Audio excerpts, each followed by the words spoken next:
قاری قرآن باری یہ دل سادمان ما بلغ العلا بكماله كشف الدجى بجماله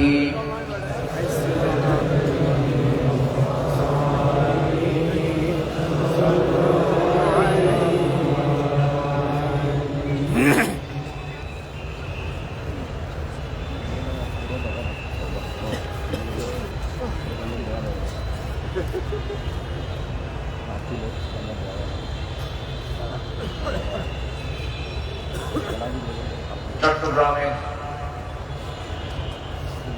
ইসলামী সমাজ কল্যাণ পরিষদ চট্টগ্রাম মাহফিল ইন্তেজামী কমিটি কর্তৃক আয়োজিত 5 দিনব্যাপী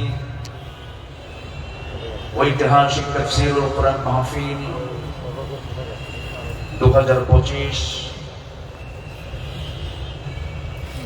ঐতিহাসিক প্যারেড ময়দানে অনুষ্ঠিত। আজকের এই মহৎ আয়োজনের মহতী মাহফিলের সম্মানিত সুযোগ্য সভাপতি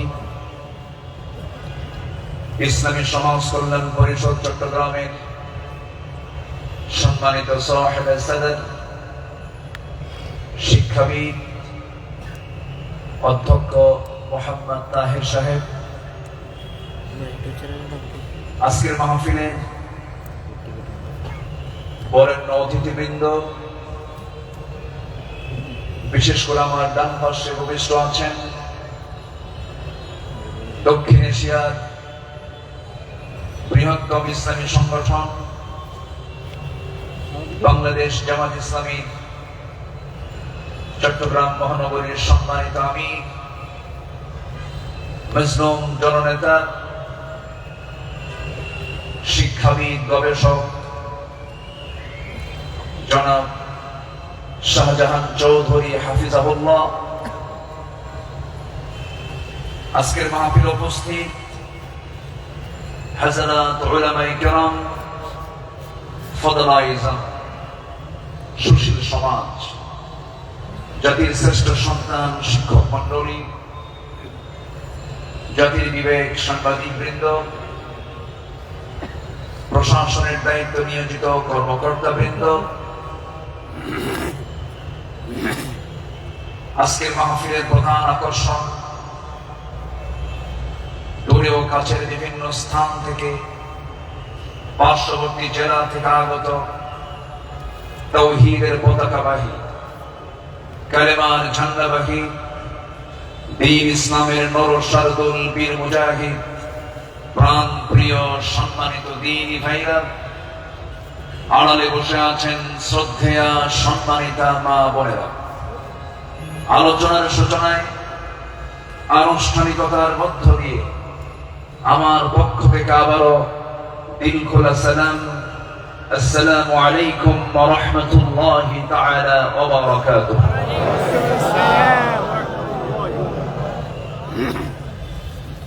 সবাই কেমন আছেন?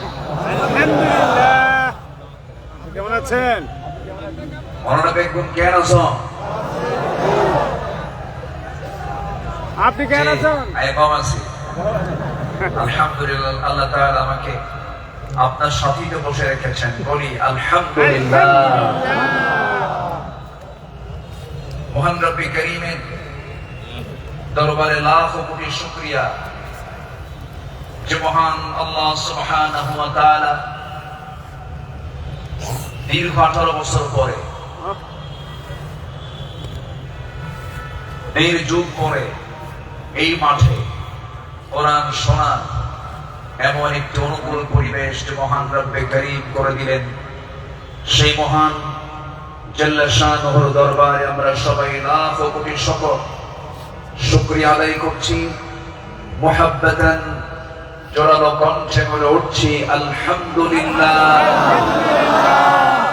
চিৎকার মেরে বলছি আল্লাহুম্মা ইন্নী أسألك الهدى والتقى والعفاف والغنى সবাই বলি আল্লাহুম্মা আ'ইন্নি على ذكرك وشكرك وحسن عبادتك আমরা আল্লাহ তাআলার শুকর আদায় করে নিলাম। সম্মানিত হাজিরিন, এই মাহফিলে যিনি আলোচনা শুরু করেছেন, এই মাহফিল যাকে দিয়ে আলোচনা শুরু হয়েছে, শহীদ আল্লামা দেলওয়ার হোসেন সাইদ রাহিমাহুল্লাহ। তিনি সর্বশেষ এই ময়দানে কথা বলেছেন 2006 সালে। এরপর পৃথিবীতে বেঁচে থাকার পরেও তিনি এই মাহফিলে আসতে পারেন নাই। তিনি আসতে চেয়েছেন কিন্তু আসতে দেওয়া হয় নাই। তিনি আজকে আমাদের মাঝ থেকে বিদায় নিয়েছেন। তিনি আলামে বারজাখে আছেন। শুরুতেই আমরা তার রূহের মাগফিরাত কামনা করছি। আল্লাহ তুমি তার কবরটাকে জান্নাতের টুকরা বানায় দাও। সম্মানিত ভাইয়েরা, আজকে যদি তিনি বেঁচে থাকতেন, এই চেয়ারে বসার যোগ্যতা তো আমাদের নাই। আমি তো জানি আমার ইলম কালাম কদ্দুর। আমি আব্দুল্লাহ আমিন, লা ইলমা লানা ইল্লা মা আল্লামতানা। আজকে এই চেয়ারে তা কি মানায়? তিনি দুনিয়া থেকে বিদায় নিয়েছেন। তার বড় শখ দুটো ছিল, একটা হলো আল্লাহর ঘর জিয়ারা করা, তিনি প্রায় প্রায় বলতেন, আর আরেকটা হলো তিনি যেন বের হয়ে কোরআনের এই ময়দানে যেন তিনি কথা বলতে পারেন। কিন্তু বাতিল শক্তিরা তাকে সেই তার চাওয়াটা পূরণ করতে দেয়নি। 2023 সালের 13ই অগাস্ট চিকিৎসার নাম করে সুস্থ একজন মানুষকে জেলখানা থেকে বের করে হসপিটালে জোর করে ভর্তি করিয়ে ইনজেকশন পুশের মধ্য দিয়ে পয়জনিং করে বিষ প্রয়োগ করে দিল্লির প্রেসক্রিপশনে তাকে হত্যা করা হয়েছে। তাফসীর মাহফিলে এই প্ল্যাটফর্ম থেকে সুস্পষ্ট ভাষায় জানান দিতে চাই, আল্লামা সাইদির মতোই কিংবদন্তির হত্যার সঙ্গে যারাই জড়িত চূড়ান্ত শাস্তি নিশ্চিত এমতের পক্ষে রাজি আছেন কারা কারা?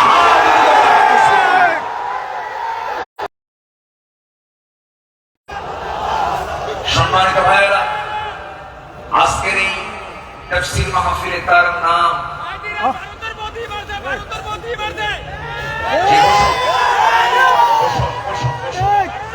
আজকের এই তাফসীর মাহফিলে তার যদি নামটা না নেওয়া হয় শুরুতে বড় কৃপণতা হয়ে যাবে। সম্মানিত বন্ধুগণ, এই মাহফিল আবার 1.5 যুগ পরে শুরু হলো। এই মাহফিলকে তুমি আল্লাহ কিয়ামত পর্যন্ত কবুল করে নাও। এই মাহফিলের শুরু থেকে নিয়ে আজ পর্যন্ত যারা জড়িত আছেন, যারা বেঁচে আছেন, তাদের প্রতি খাস রহমত নাযিল করো, এবং যারা দুনিয়া থেকে বিদায় নিয়েছেন কবরগুলোকে জান্নাতের নূর দিয়ে মুনাফফার করে দাও। সম্মানিত ভাইয়েরা, আমি আলোচনার সূচনায় সর্বকালের সর্বযুগের সর্বশ্রেষ্ঠ গ্রন্থ, complete and balanced code of life, Al Quran আল মাজিদের গুরুত্বপূর্ণ একটি সূরা, সূরাতুত তাওবার একটা আয়াত আমি তেলাওয়াত করেছি। নিচে বসে সূরা তাওবার 100 নম্বর আয়াত আমি তেলাওয়াত দিয়ে শুরু করেছি। আয়াতটিকে সামনে রেখে কিছু কথা আমি বলতে চাচ্ছি। আল্লাহ যেন আমার মুখ থেকে সেই কথাগুলি বের করে দেন যে কথাগুলো মুসলিম উম্মার জন্য এই মুহূর্তে দারুণ প্রয়োজন। সম্মানিত হাজিরিন,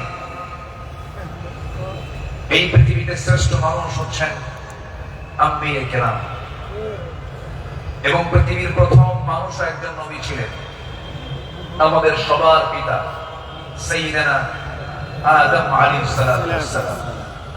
এবং এটার সিলসিলা শেষ হয়েছে খাতামুন নবিয়্যিন সরওয়ার কায়নাত রাহমাতুল লিল আলামিন রাহমাত আলাম নবী মুকাররম জনাবে মুহাম্মদুর রাসূলুল্লাহ সাল্লাল্লাহু আলাইহি ওয়াসাল্লাম।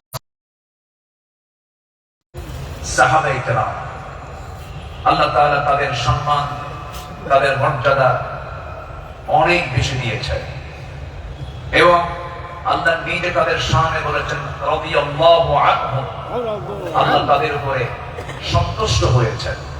আল্লাহ নিজে যদি বলেন আমি তাদের উপরে সন্তুষ্ট হয়েছি, তাদের ঠিকানা কোথায় হবে? জান্নাত।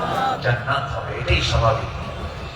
সেই সাহাবায়ে কেরামদের জীবন থেকে কিছু কথা, আমার নবীর আদর্শে গড়া সাহাবীদের বিপ্লবী জীবন, মুমিনের অনুসরণীয় পথ, এই বিষয়ে আমি আজকে কিছু কথা বলতে চাচ্ছি।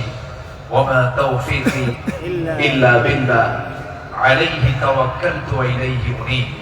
আসুন সোজা আমরা আলোচনার দিকে চলে যাই। যেহেতু এক রাত আমি পেয়েছি, আল্লামা সাঈদ রাহিমাহুল্লাহ এমন একজন ব্যক্তি ছিলেন, একটানা একজন আলোচক 5 দিন একই প্ল্যাটফর্মে কথা বলেছেন, এমন রেকর্ড বাংলার জমিন আজ পর্যন্ত কেউ দেখাতে পারেন নাই।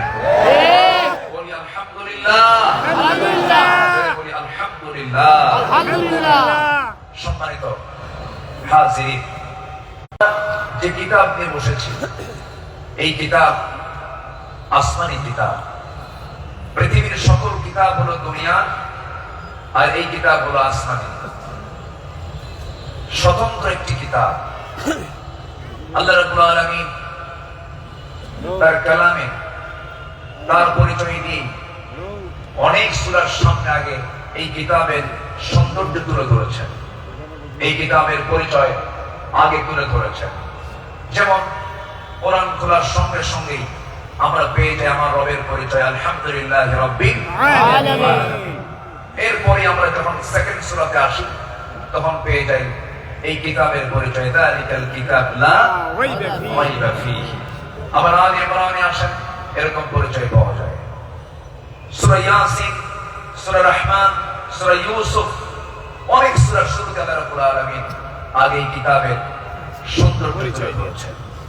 আল্লাহ রাব্বুল আলামিন বলেন আর রহমান আল্লামাল কুরআন খালাকাল ইনসানা আল্লামাহুল বায়ান الشمس والقمر بحسبان والنجم والشجر يسجدان الله أكبر তিনি রহমান, যিনি বান্দাকে কোরআন শিক্ষা দিয়েছেন। আবার ইয়াসিনে চলে যান, ইয়াসিন ওয়াল কুরআনিল হাকীম ইন্নাকা লামিনাল মুরসালিন আলা সিরাতিন মুস্তাকিম। আল্লাহ রাব্বুল আলামিন এই কিতাবের পরিচয় অনেক সূরার শুরুতেই দিয়েছেন। আগে কিতাব সম্পর্কে বান্দা বুঝে নাও, সচরাচর অন্য কিতাবের মধ্যে এই কিতাব এমনটা নয়। আল্লাহ রাব্বুল আলামিন এই বান্দার জন্য কিতাবটাকে কি করে দিয়েছেন? আল্লাহ রাব্বুল আলামিন বলেন তিবিয়ানাল লিকুল্লি শাই, তোমার জীবনের জন্য যা কিছু প্রয়োজন সব আয়োজন আমি এর মধ্যে করে দিয়েছি, কোথাও যাওয়ার দরকার নাই। ফাআইনা তাযহাবুন ইন হুয়া ইল্লা যিকরুল লিল আলামিন লিমান শাআ মিনকুম আন ইয়াস্তাকিম ওয়া মা তাশাউনা ইল্লা আন ইয়াশা আল্লাহু রাব্বুল আলামিন। জোরে বলুন আল্লাহু আকবার। তুমি কোথায় যাও, কোন পথে দৌড়াচ্ছ, দুনিয়ার কোন তন্ত্র মন্ত্রের দিকে দৌড়াও, দুনিয়ার কোন আইনের দিকে দৌড়াও, এই পৃথিবীতে 70 থেকে 80টি মানব রচিত মতবাদ আছে। সমস্ত মতবাদকে তোমার ধিক্কার মারতে হবে, পচা বস্তাগুলোকে ফেলে দিয়া আল্লাহর আহ্বান হলো ইন হুয়া ইল্লা যিকির, এই জিকিরের দিকে চলে আসো। কোরআন তোমাকে সুপারিশ করে জান্নাতের দরজায় পৌঁছায়া দেবে। কোরআনের দল ছাড়াও এই দেশে আরো দল আছে না নাই? আসতে বলবেন না, আছে না নাই? ইসলামী দল ছাড়া আরো দল এই দেশে আছে না নাই? কিন্তু আল্লাহর কাছে মনোনীত দল একটাই, ইন্নাদ দীনা ইনদাল্লাহিল ইসলাম। ইসলাম ছাড়া অন্য কিছু যে গ্রহণ করবে, সোজা কথা আল্লাহ পাক বলে দিচ্ছেন, ওয়া মান ইয়াবতাগি গায়রাল ইসলামি দীনান ফালান ইউকবালা মিনহু। যে ব্যক্তি জীবন বিধান হিসাবে, দল হিসাবে ইসলামকে বাদ দিয়ে অন্য কোন দিনকে গ্রহণ করবে, তার কোনো কিছুই গ্রহণ করবেন না। তিনি কে? আল্লাহ। এই কথা কে বলেছেন? আল্লাহ। অতএব দল করতেই হবে, সেই দল হতে হবে কার দল? আসতে বলবেন না, কার দল?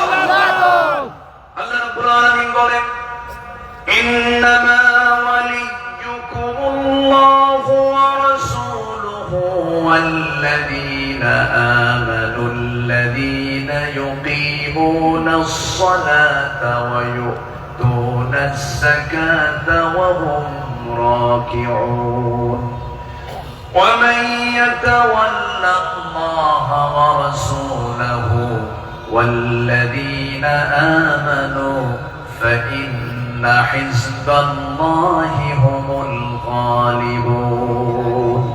যারা আল্লাহর দল করবে তারাই বিজয়ী হবে। ঘোষণা কার? আল্লাহর। ঘোষণা কার? আল্লাহর। আল্লাহ ছাড় দেন কিন্তু ছেড়ে দেন না, ঠিক কিনা? ছাড় দেন কিন্তু ছেড়ে দেন না। দেখেন না, যাওয়ার রাস্তা পাইল না, শেষে ভাঙ্গা হেলিকপ্টারে বিদায় দিল, ঠিক কিনা? যুগে যুগে যারাই আসমানি কিতাব নিয়ে ষড়যন্ত্র করেছে, যুগে যুগে যারাই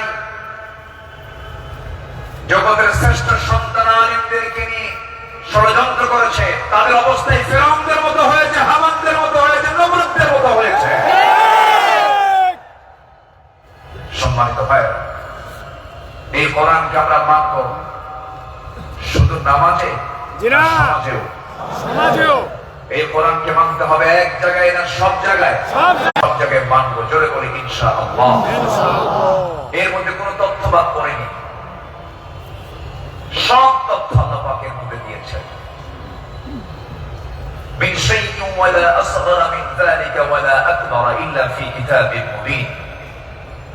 এমন কোন ছোট বিষয় নাই যা বাদ পড়েছে, আবার এমন কোন বড় বিষয় নাই যা বাদ পড়েছে, সব বলে দিয়েছেন তিনি আমার কে? আল্লাহ তাআলা একটা সূরা নাযিল করেছেন, সূরাতুন নাহল, মৌমাছি। শতকের পর শতক, হাজারো গবেষণার পরে সর্বপ্রথম 1973 সালে অস্ট্রিয়ান একজন বিজ্ঞানী কার্ল ভন ফ্রিশ মৌমাছির জীবন চক্র নিয়ে গবেষণা করে তিনি নোবেল পুরস্কার পান। তিনি এই বিষয়ে একটা বইও লিখেছেন যার নাম হলো দ্য ড্যান্সিং বিজ। তিনি সর্বপ্রথম ফটোগ্রাফির মাধ্যমে প্রমাণ করে দেখিয়েছেন মূলত ফিমেল ওয়ার্কার বি, মধু সংগ্রহ এবং মৌচাক নির্মাণের মূল কর্মী তারা। অথচ মহান রব্বুল আলামিন আজ থেকে ১৫০০ বছর আগে এই নারী কর্মী মৌমাছির কথা জানিয়ে দিয়েছেন কোরআনে ১৫০০ বছর আগে। জয় বলি সুবহানাল্লাহ। আল্লাহ রাব্বুল আলামিন বলেন ওয়াআওহা রাব্বুকা ইলান নাহলি আন ইত্তাখিযি মিনাল জিবালি বুয়ুতা ওয়া মিনাশ শাজারি ওয়া মিম্মা ইয়া'রিশুন। জোরে বলুন আল্লাহু আকবার। আমার বন্ধুগণ, নাম্বার 2 হলো যে তথ্যগুলো দিয়েছেন সেই তথ্যের হারে এসে তারা বলতেছে কিন্তু 1500 বছর আগে আল্লাহ রাব্বুল আলামিন তা জানিয়ে দিয়েছেন। আল্লাহ রানী মৌমাছিকে স্ত্রী মৌমাছিকে ওহী দিয়ে জানাচ্ছেন তুমি পাহাড়ে গাছে এবং তারা যে গৃহ নির্মাণ করে তাতে নিবাস তোমরা বানায় নাও। জোরে বলি সুবহানাল্লাহ। নাম্বার 2, তিনি প্রমাণ করেছেন যখন একটি কর্মী মৌমাছি নতুন ফুলের বাগান বা উদ্যান খুঁজে পায় তখন সে অন্য মৌমাছিদের সঠিক পথের দিক নির্দেশনা দেয়। কার্ল ভন ফ্রিজ এই নাচের নামটা দেন হচ্ছে ওয়াগন ড্যান্স, যা পৃথিবী জুড়ে সাড়া ফেলে। অথচ এই তথ্য কোরআনের কাছে অনেক পুরাতন। মহান আল্লাহ তাআলা 1500 বছর আগে এটাও জানিয়ে দিয়েছেন। জোরে বলি সুবহানাল্লাহ। আল্লাহ রাব্বুল আলামিন বলেন সুম্মা কুলি মিন কুল্লি সামারাতি ফাসলুকি সুবুলা রাব্বিকা যুলুলা। জোরে বলুন আল্লাহু আকবার। তুমি প্রত্যেক ফল থেকে আহার করো এবং তুমি আমার রবের সহজ পথে চলো। আল্লাহু আকবার। বিজ্ঞান হারে বলছে, কোরআন 1500 বছর আগে বলছে। তাহলে এখন বলুন বিজ্ঞান কোরআন বিজ্ঞান থেকে নিয়েছে না বিজ্ঞান কোরআন থেকে ধার করেছে? বিজ্ঞান কোরআন থেকে ধার করেছে। এখানে শেষ নয়। নাম্বার 3, বর্তমান সময়ে বিজ্ঞানীরা নিখুঁত গবেষণার মাধ্যমে প্রমাণ করেছেন আসলে মধু বের হয় মৌমাছির পেট থেকে। মৌমাছির পেট থেকে। এই আশ্চর্য তথ্যটিও মহান রব্বুল আলামিন 1500 বছর আগেই জানিয়ে দিয়েছেন। সুবহানাল্লাহ। আল্লাহ রাব্বুল আলামিন বলেন ইয়াখরুজু মিন বুতুনিহা শারাবুন মুখতালিফুন আলওয়ানুহু ফীহি শিফাউন লিন-নাস ইন্না ফী যালিকা লাআয়াতান লিকাওমিন ইয়াতাফাক্কারুন। জোরে বলুন আল্লাহু আকবার। আল্লাহু আকবার। তার পেট থেকে বের হয় যা রং ভিন্ন ভিন্ন, যাতে রয়েছে মানুষের জন্য রোগ নিরাময়। নিশ্চয় এতে নিদর্শন রয়েছে সেই কওমের জন্য যারা চিন্তা করে। জোরে বলি সুবহানাল্লাহ। আল্লাহ তাআলার কি একটা ফার্মাসিউটিক্যাল কোম্পানি, কি বিশাল বড় একটা ফ্যাক্টরি আল্লাহ পাক মৌমাছিকে এই দায়িত্ব দিয়ে দিয়েছেন। 1 পাউন্ড মধু বানাতে 550 মৌমাছিকে প্রায় 20 লাখ ফুলে ভ্রমণ করতে হয়। সুবহানাল্লাহ বলবেন না? সেখানে একটা কর্মী মৌমাছিকে 80,000 কিলোমিটার পথ অতিক্রম করতে হয়। অন্য একটি গবেষণায় এসেছে 14.5 লাখ কিলোমিটার পথ অতিক্রম করতে হয়, যা দিয়ে পুরো পৃথিবীটাকে 3 বার প্রদক্ষিণ করা সম্ভব। 1 পাউন্ড মধু তৈরিতে মৌমাছির এত কষ্ট করতে হয়। আল্লাহু আকবার। মহান আল্লাহ তাআলা এই মৌমাছির মধ্যে সঠিক পরিমিত তাপমাত্রা বোঝার মতো আশ্চর্য একটা ক্ষমতা দিয়েছেন। মৌচাকে সঠিক তাপমাত্রা 35 ডিগ্রি সেলসিয়াস থাকা প্রয়োজন। যদি কখনো তাপমাত্রা এর কম 30 ডিগ্রিতে নেমে আসে তখন মৌমাছিগুলো সবাই একত্রিত হয়ে তাদের ডানাগুলো ঝাঁপিয়ে তাপমাত্রা বৃদ্ধি হবে। সুবহানাল্লাহ।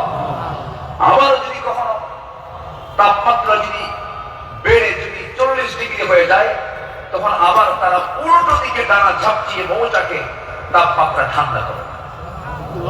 তখন আবার 35 ডিগ্রি তাপমাত্রায় নিচে স্বাভাবিক হয়ে যায়, নিচে নেমে আসে। এগুলো কার ক্ষুদ্র? আল্লাহ। আসতে বলবেন না, কার ক্ষুদ্র? আল্লাহ। সম্মানিত ভাইরা, আল্লাহ রাব্বুল আলামিন এই কিতাবের ভিতরে হাদিদ নামে, লোহা নামে একটা সূরা নাযিল করেছেন। সূরার নাম কি? সূরা হাদিদ। হাদিদ, লোহা। লোহা ছাড়া কিছুই হয় না। এই লোহা নিয়ে বিজ্ঞান গবেষণা করে বলছে, আধুনিক বিজ্ঞান বলতেছে লোহার সৃষ্টি পৃথিবীতে নয়, বরং লোহা এসেছে বহির জগৎ থেকে, আকাশ থেকে। কারণ পৃথিবীর পরিবেশে লৌহ উৎপাদনের জন্য অনুপযোগী, কেননা সূর্যের যে তাপমাত্রা লৌহ উৎপাদনের জন্য যথেষ্ট নয়। সূর্যের কেন্দ্রের তাপমাত্রা হলো 15 মিলিয়ন ডিগ্রি সেলসিয়াস, আর সূর্যের পৃষ্ঠে অর্থাৎ ফটোস্ফিয়ারের তাপমাত্রা হচ্ছে 5.5 থেকে 6,000 ডিগ্রি সেলসিয়াস। অথচ লৌহ উৎপাদনের জন্য আনুমানিক 5 বিলিয়ন ডিগ্রি সেলসিয়াস প্রয়োজন। বিজ্ঞানীদের ধারণা কোন সুপারনোভা বিস্ফোরণ থেকেই এই লোহার আগমন ঘটে থাকতে পারে। অথচ মহান রব্বুল আলামিন 1500 বছর আগেই সূরা হাদীদে জানিয়ে দিয়েছেন আল্লাহ পাক লোহা নাযিল করেছেন। সুবহানাল্লাহ বলবেন। আল্লাহ রাব্বুল আলামিন বলেন وَأَنزَلْنَا الْحَدِيدَ فِيهِ بَأْسٌ شَدِيدٌ وَمَنَافِعُ لِلنَّاسِ। সূরাতুল হাদীদ আয়াত নম্বর 25 মহান রব্বুল আলামিন বলেন, আমি লোহা নাযিল করেছি যাতে রয়েছে প্রচন্ড শক্তি, মানুষের জন্য বহুবিধ উপকার। জোরে বলি সুবহানাল্লাহ। তাহলে বিজ্ঞান এগুলো প্রমাণ করেছে না কোরআন থেকে ধার করেছে? কোরআন থেকে ধার করেছে। বিজ্ঞান দিয়ে কোরআন যাচাই হবে না, কোরআন দিয়ে বিজ্ঞান যাচাই হবে। কোন আইন দিয়ে কোরআনকে ব্যর্থ করার চেষ্টা করলে সে ব্যর্থ হবে। কোরআন দিয়ে পৃথিবীর সকল আইনকে ব্যর্থ করতে হবে। যারা বলে কোরআন আর রাজনীতি ভিন্ন বিষয়, তাদের নতুন করে ঈমান আনতে হবে। কোরআন হচ্ছে আইন এবং প্রশাসনের চলন্ত বিশ্বকোষ। এটা দিয়ে নামাজ যেমন চলতে পারে, সমাজে চলতে পারে। কোরআন দিয়ে ক্যান্টনমেন্ট চলবে, কোরআন দিয়ে প্রশাসন চলবে। কোরআন দিয়ে চলতে পারলে এমন কোন প্ল্যাটফর্ম নেই, কোরআন দিয়ে সব চলবে। এটাই স্বাভাবিক। এই বিশ্বাস যার আছে তার ঈমান আছে, এই বিশ্বাস যার নাই তার ঈমান নাই, নাই, নাই।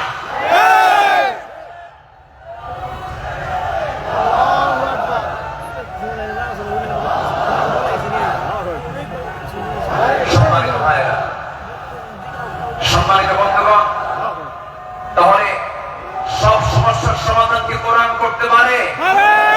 আসতে বলবেন না পারে। এখন বাংলাদেশের সবচেয়ে বড় সমস্যা কি জানেন? গদি সমস্যা। কি সমস্যা বলেন?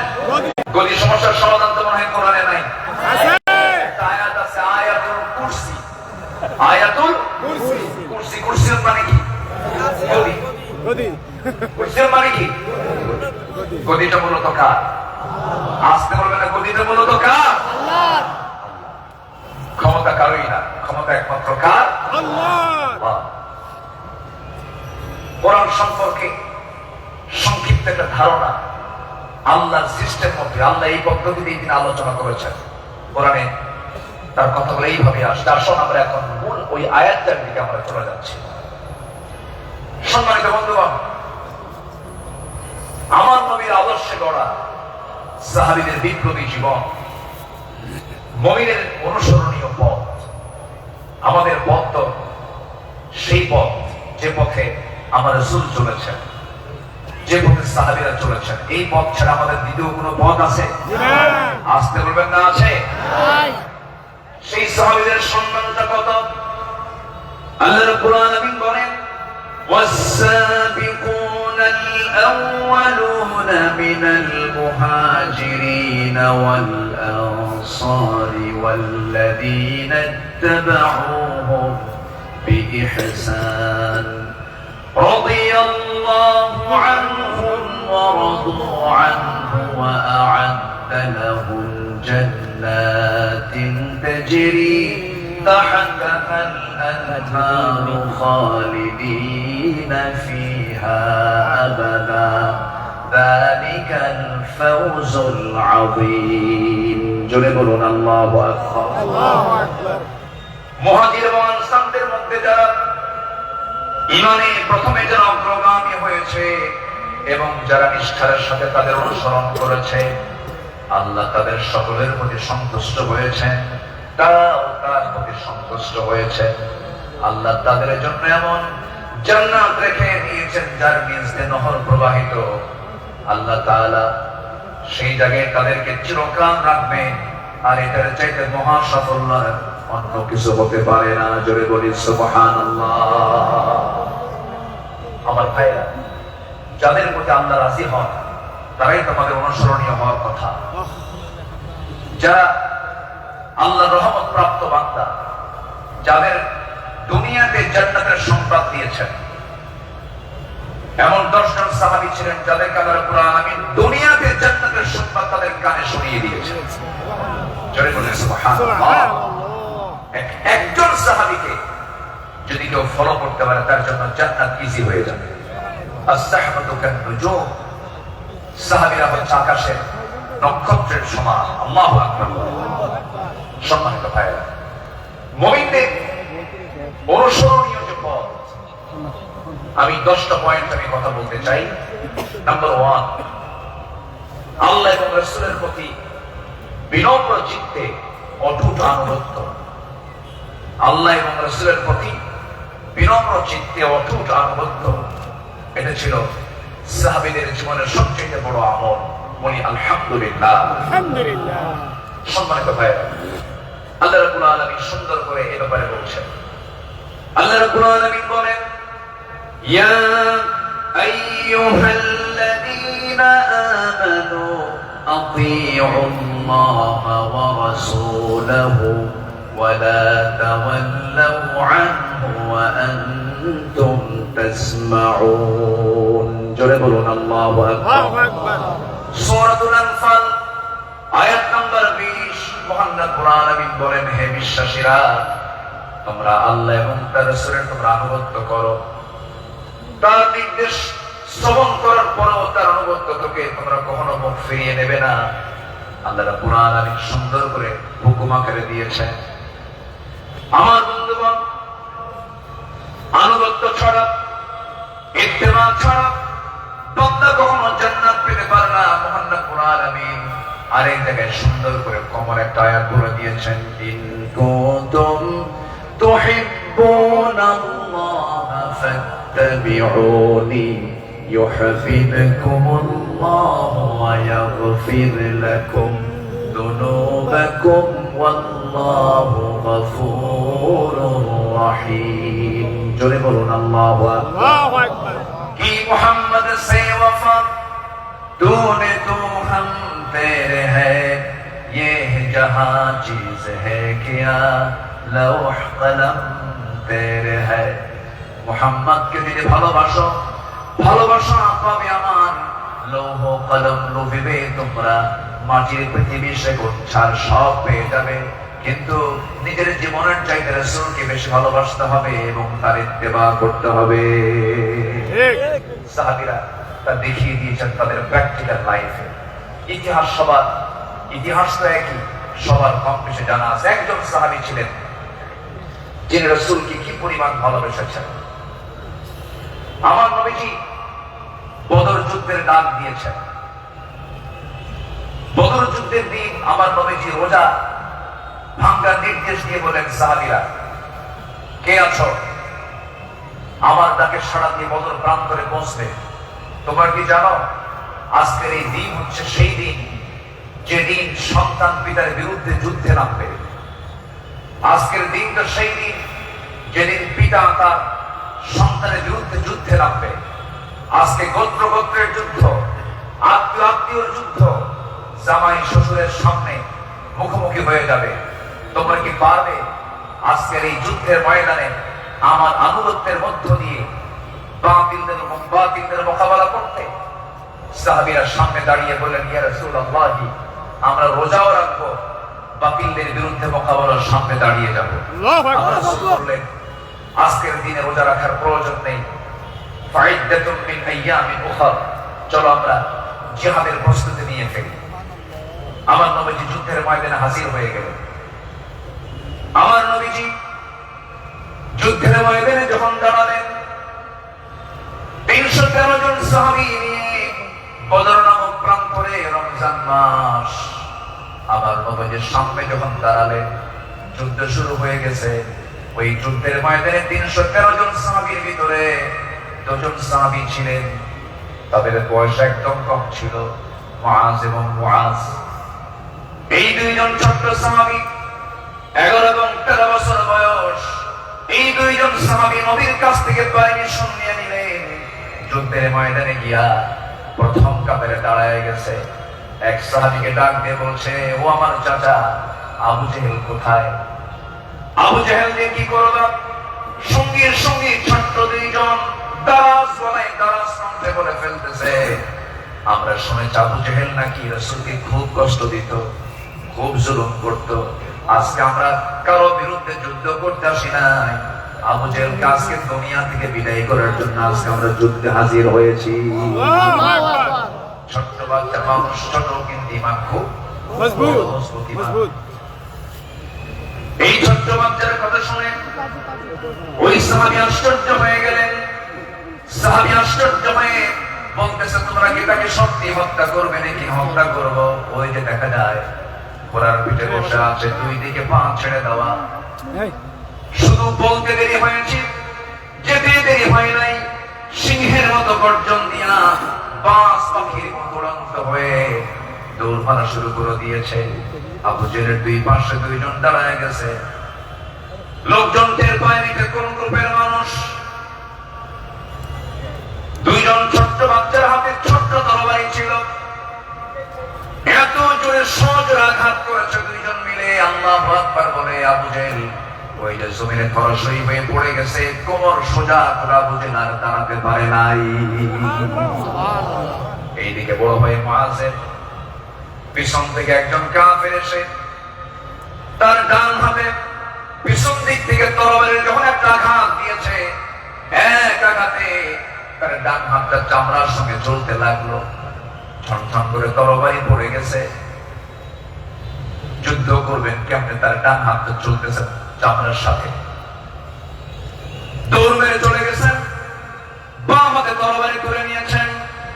যুদ্ধ থামালেন না। যুদ্ধ চালাতে গিয়ে দেখা গেল ডান হাতটা চামড়ার সঙ্গে ঝুলে আছে, চূড়ান্ত হাতটা এসে বাম হাতে বারবার ধাক্কা খাচ্ছে, ডিস্টার্ব হচ্ছে মনে করে চূড়ান্ত ডান হাতটা বাম্পার নিচে রেখে এত জোরে টান মারলেন, এক টানে হাতটা ছিটকে পড়ে গেল। বাম হাতে যুদ্ধ চালাতে লাগলেন। বাম হাত পিছন দিক থেকে আঘাত করে তার কেটে ফেলে দিল। ঝনঝন করে তরবারি পড়ে গেছে, আর যুদ্ধ করতে পারছেন না। যুদ্ধ করবেন কেমনে? 2 হাতিতে চলে গেছে। আর একজন কাফের এসে গর্দান বরাবর যখন আঘাত এনেছে, দুনিয়া থেকে এই ছোট্ট 13 বছরের নাবালক সন্তান দুনিয়া থেকে বিদায় নিয়ে গোটা বিশ্ববাসীকে জানান দিচ্ছে, পৃথিবীর মানুষ, আমরা দিন কায়েমের জন্য যে জীবন দিলাম, এমন করেই দিন কায়েমের পথে জীবনটা দিতে হয়। জোরে বলি সুবহানাল্লাহ, আরো জোরে বলি সুবহানাল্লাহ, আরো জোরে বলি সুবহানাল্লাহ। জিকির করি লা ইলাহা ইল্লাল্লাহ, জোরে লা ইলাহা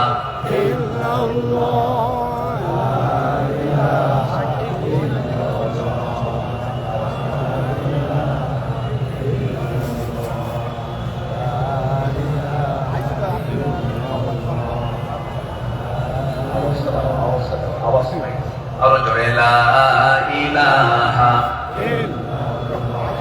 আরো জোরে লা ইলাহা, লা ইলাহা, লা ইলাহা ইল্লাল্লাহ মুহাম্মাদুর রাসূলুল্লাহ সাল্লাল্লাহু আলাইহি ওয়াসাল্লাম। আমার বন্ধুগণ, আমার নবীজি আল্লাহর পথে যত হাজারো বিপদ এসেছে, বিনম্র চিত্তে কঠোর আনুগত্য আমার নবীজি আল্লাহর করেছেন। তারপরে একটা প্রমাণ হলো, একটু শুনুন, কান লাগায় কতগুলো শুনেছি, বারবার শোনার প্রয়োজন আছে। নবীজি তার জীবনের সবচেয়ে বেশি মার খেয়েছেন 2 জায়গায়। একটা হলো তায়েফের ময়দান, আরেকটা হচ্ছে উহুদের ময়দান। তায়েফের ময়দানে আঘাতটা আমার নবীজির যে পরিমাণ লেগেছিল, মাথা থেকে পা পর্যন্ত ক্ষত বিক্ষত হয়ে পড়েছিল। এমন কোন জায়গা নেই যে জায়গায় নবীর দাগ ছিল না। উহুদের ময়দানে তিনি দাঁত হারিয়েছেন। খন্দকের পরীক্ষা খনন করতে গিয়ে তিনি তার কোমর হারিয়েছেন। যখন পরীক্ষা খনন করতে গেছেন, 4 দিনের না খাওয়া রাসূল পরীক্ষা খনন করতে গিয়ে ওই যে কোমর কুঁজো হয়ে গিয়েছিল, মৃত্যুর দিন পর্যন্ত আমার নবীজি কোমর সোজা করে দাঁড়াতে পারেন নাই। এত বড়